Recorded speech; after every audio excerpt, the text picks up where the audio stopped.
Hola, soy Carlos Enrique Rodríguez, subdirector de Semana. Bienvenidos a este diálogo del especial de abogados de la revista Dinero sobre el sector legal y su papel en la actual coyuntura económica del país. Estamos en esta ocasión con el doctor Jaime Herrera, socio director de Pose Herrera Ruiz, una de las firmas más tradicionales y reconocidas del país. Bienvenido, doctor Herrera. Buenas tardes, Carlos Enrique, ¿cómo están? Buenas tardes a todos los suscriptores de Semana.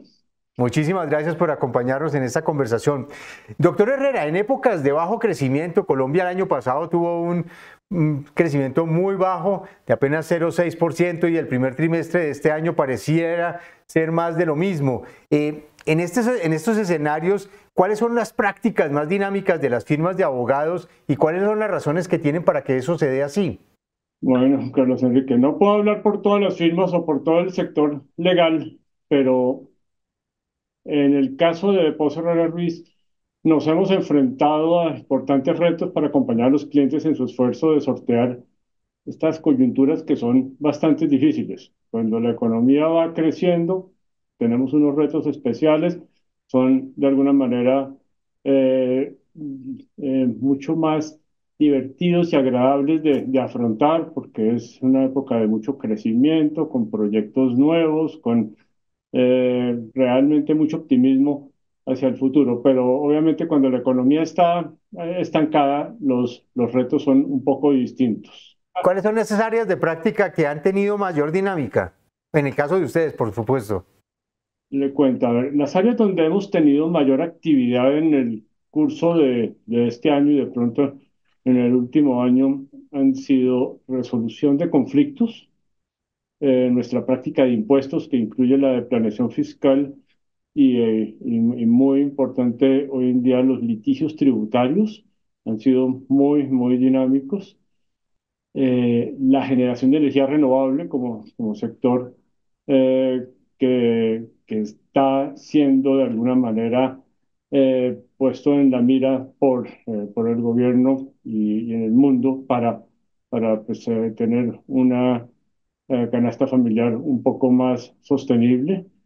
Y para nuestra sorpresa, el sector de M&A ha sido bastante activo en este año. ¿Y cuáles han Ah, perdido dinamismo? varios. Hemos perdido dinamismo en minería, sin duda. El sector de infraestructura está estancado. Yo creo que en ambos casos como consecuencia de políticas que han desincentivado o bloqueado las inversiones privadas. Eh, en estos sectores, pues el trabajo que hemos tenido es más de carácter consultivo o para atender coyunturas complejas y muy excepcionalmente casos transaccionales en estos sectores para buscar sinergias en proyectos donde ya se han enterrado recursos importantes. Otro sector afectado, mercado de capitales, sin duda, y prevemos que pues, va a estar mucho más afectado en el futuro cuando las AFP dejen de tener una intervención importante en este sector. Eh, Uno mira el escenario macroeconómico y sin duda pues es muy desafiante. Unas tasas de interés que aunque han venido cayendo siguen siendo altas, una inflación que todavía se mantiene alta, un dólar muy volátil, un crecimiento que no avanza. Eso sumado a los anuncios del gobierno y a la incertidumbre que se está generando, ¿qué tanto han golpeado o han afectado al sector legal? De alguna manera nos han afectado. Yo puedo decir que no. El sector legal es un sector de alguna manera bendecido porque siempre vamos a estar, vamos a ser importantes para acompañar a los clientes en las buenas o en las malas, acompañándolos en sus sectores. Entonces, seguramente nos va de alguna manera un poco mejor que al promedio de la economía. Tenemos esa bendición.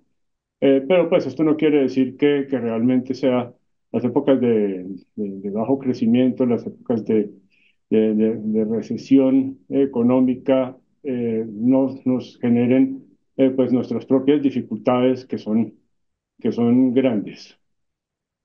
Eh, Realmente lo que más afecta al sector legal es la falta de confianza que pueden generar pues, los mensajes a los que usted se refería, Carlos Enrique, mensajes del gobierno que eh, dan una idea en que se desconoce el Estado de Derecho, se desconoce alguna institucionalidad y cuando se estigmatiza al sector empresarial, pues obviamente este sector pues no invierte y se limita a tener medidas más bien proteccionistas.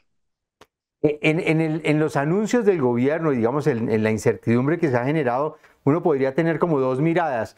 La mirada de los anuncios grandes en el sentido de convocar una constituyente, hacer un fast track para todo el tema de las reformas que pasan por el Congreso, las mismas reformas que pasan por el Congreso.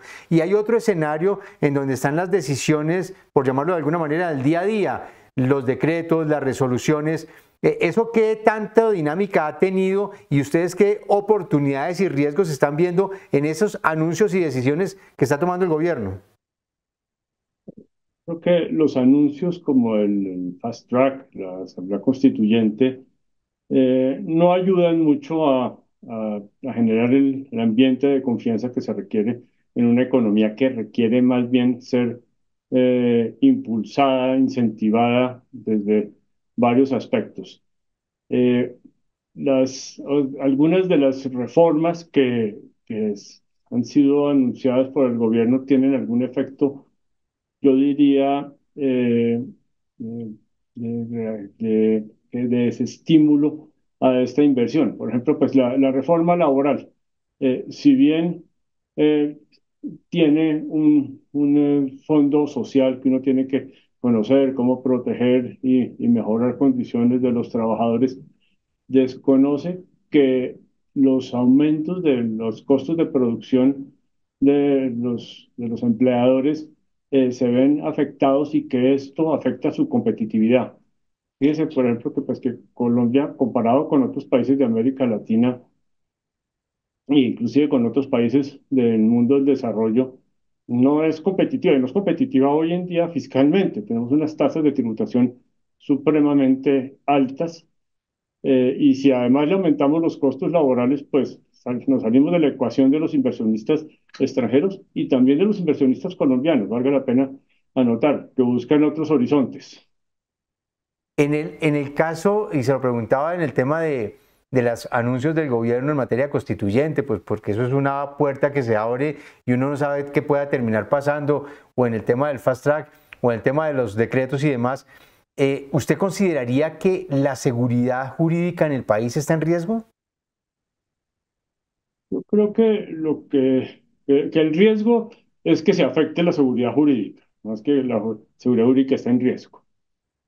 A ver, las instituciones en Colombia, comenzando por la Corte, el mismo Congreso, eh, han sido como baluarte de protección de la ley y la legalidad. O sea, realmente en los pronunciamientos y la forma como las cortes han afrontado los distintos casos, las distintas demandas y los compromisos que tienen dentro del marco constitucional colombiano han sido realmente destacables, han sido realmente el baluarte que protege la ley y la legalidad en Colombia. Entonces, en este momento, por lo menos como hemos percibido hasta ahora, y afortunadamente así lo han percibido pues muchos de los inversionistas en este país, colombianos y extranjeros, es que mientras que esta legalidad permanezca, mientras que estas instituciones sigan operando adecuada e independientemente, hay un ambiente por lo menos positivo, neutral positivo para hacer inversión hacia el futuro. En ese orden de ideas, ¿usted cree que están funcionando los pesos y contrapesos en materia legal en el país? Relativamente bien, sí. Como le digo, las cortes han Muy demostrado, conservador usted en la respuesta.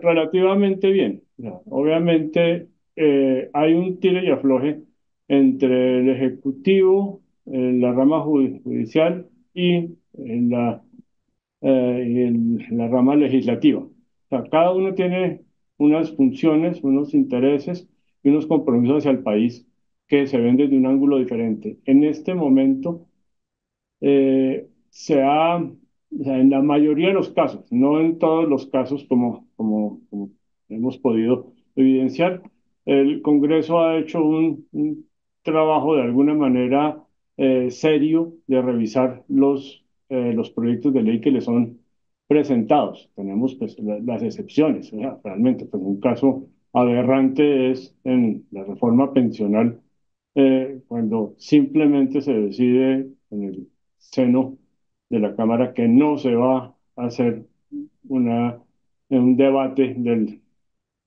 articulado que ya había sido aprobado en la otra Cámara. Eso es, ahí un poquito se le peló el cobre sobre el Congreso, pero en general pues ha habido una aproximación, digamos, adecuada hacia muchísimos de los proyectos. Las Cortes, sin lugar a dudas, han sacado la cara y estoy hablando, empezando por la Corte Constitucional. Nos han dado pues alguna tranquilidad de que las instituciones en este país se respetan y se van a seguir respetando. Usted al principio de esta conversación, cuando le pregunté por los sectores más dinámicos, me sorprendió con su respuesta en el caso de fusiones de adquisiciones, porque uno esperaría, después de ver, según los datos del DANE, 5 trimestres negativos de contracción de la inversión y la inversión extranjera también cayendo, uno se preguntaría qué tanto apetito hay en Colombia en este momento para generar fusiones y adquisiciones. Y me sorprendió su respuesta alrededor de que ha sido una de las áreas dinámicas. ¿Qué está pasando? Y tal como le dije, a nosotros también nos ha sorprendido que el sector esté eh, eh, con una actividad que consideramos bastante buena para lo que nosotros nos estábamos esperando. Eh, Obviamente, como aquí interactuamos con muchas otras firmas, entonces podemos evidenciar que ha habido una actividad importante para todo el sector. ¿Por qué? Simplemente ¿por qué creemos que se da esto? Uno, porque hay oportunidades y hay oportunidades de negocio. Finalmente, pues cuando el mercado está deprimido, pues hay mejores oportunidades de precio. Segundo, porque hay actores importantes en el mercado con una gran liquidez que han encontrado, pues que siguen encontrando en Colombia y con su gran capacidad de consumo una oportunidad importante de negocios.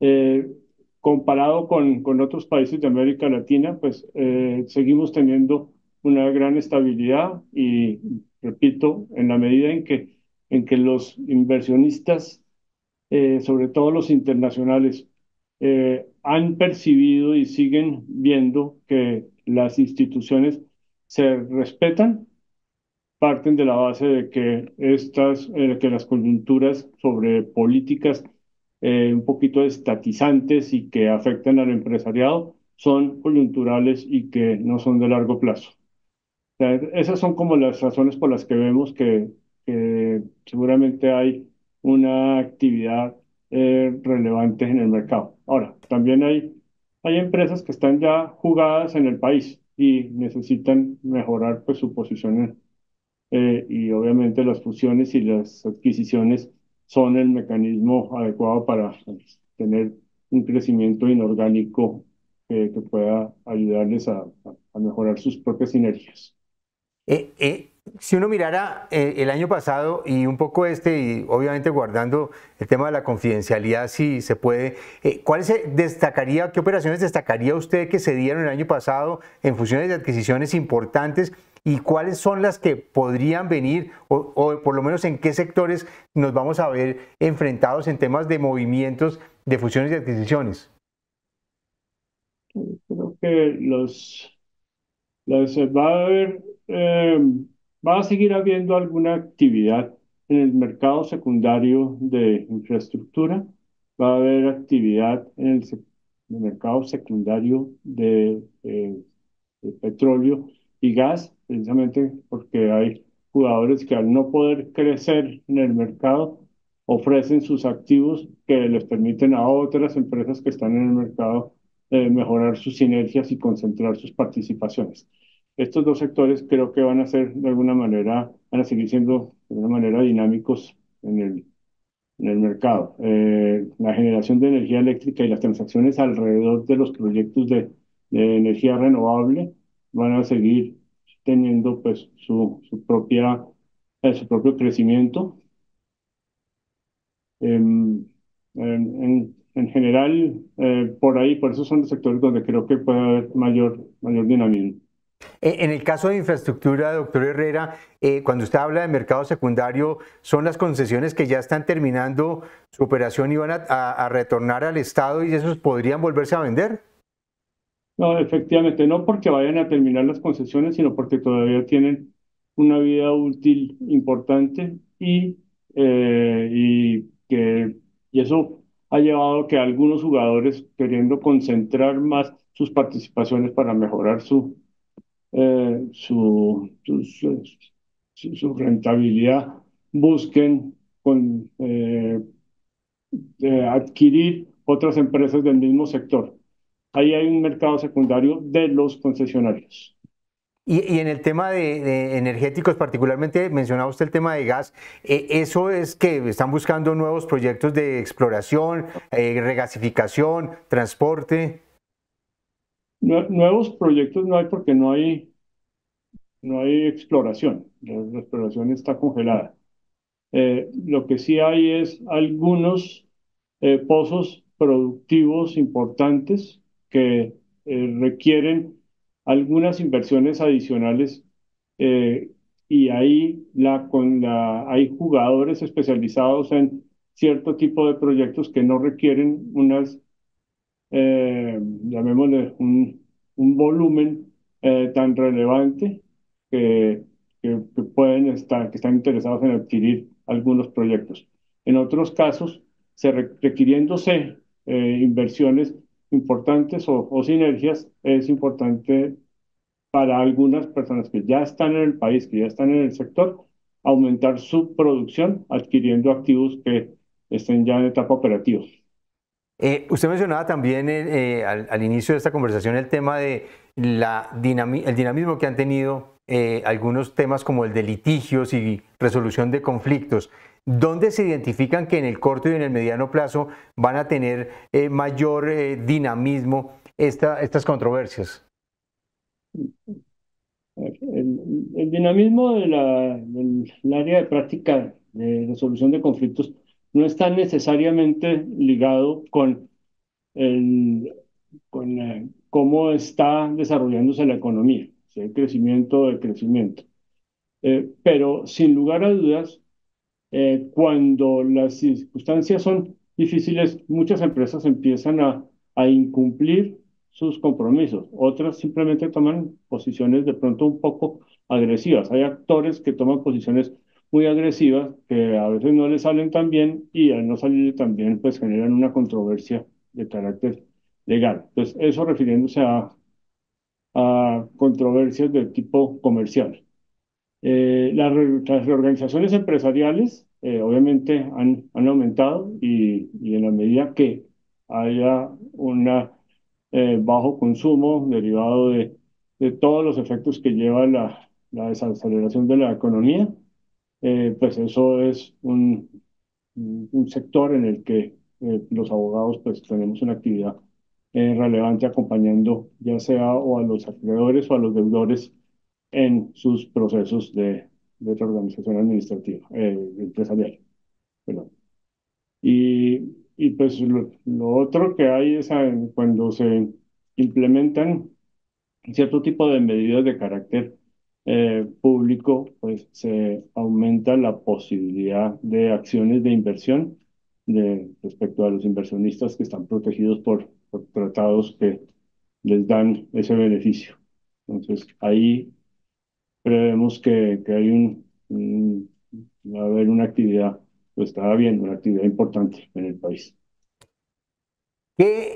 ¿Cuál es el escenario que están viendo ustedes y el papel que puede tener el sector legal en un contexto de reactivación económica? Hemos visto al gobierno y al sector privado tratando de destrabar proyectos, de generar sinergias y de acelerar un poco este proceso de crecimiento que hemos tenido y obviamente que nos ha rozado con una recesión. ¿Cuál va a ser el papel del sector legal en este nuevo escenario de reactivación?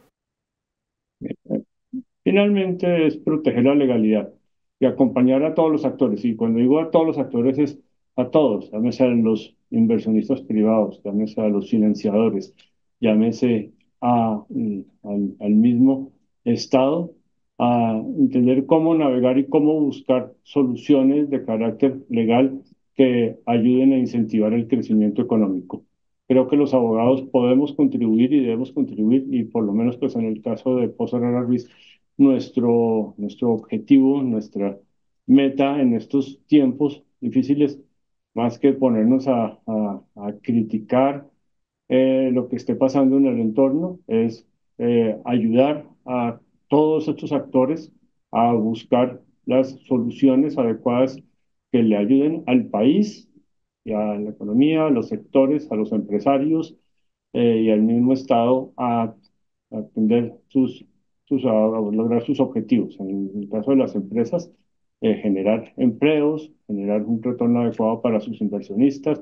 En el caso del Estado, proteger los derechos de la sociedad. Ok. Ya para terminar, doctor Herrera, ¿cuál va a ser un poco y hacia dónde se van a mover las firmas de abogados en este nuevo contexto? Primero de desaceleración y ahora de reactivación. ¿Cómo se han venido ajustando al entorno? Creo que no estamos haciendo nada distinto a lo que hemos hecho siempre. En nuestro caso, básicamente, eh, entrenarnos, entrenar a nuestros abogados, que es el talento con el que tenemos, protegerlos y llevarlos a que nos sirvan para tener un soporte sólido para todos nuestros clientes. Esto es básicamente formación, formación y formación. Ese es nuestro gran objetivo en esta época. Doctor Herrera, muchísimas gracias por esta conversación, muy amable, y muchas gracias por su tiempo en este especial de abogados de la revista Dinero. Carlos Enrique, a usted muchas gracias, muy amable. A ustedes mil gracias por acompañarnos, los invitamos a que nos sigan en nuestras plataformas y en semana.com. Nos encontramos en una próxima oportunidad.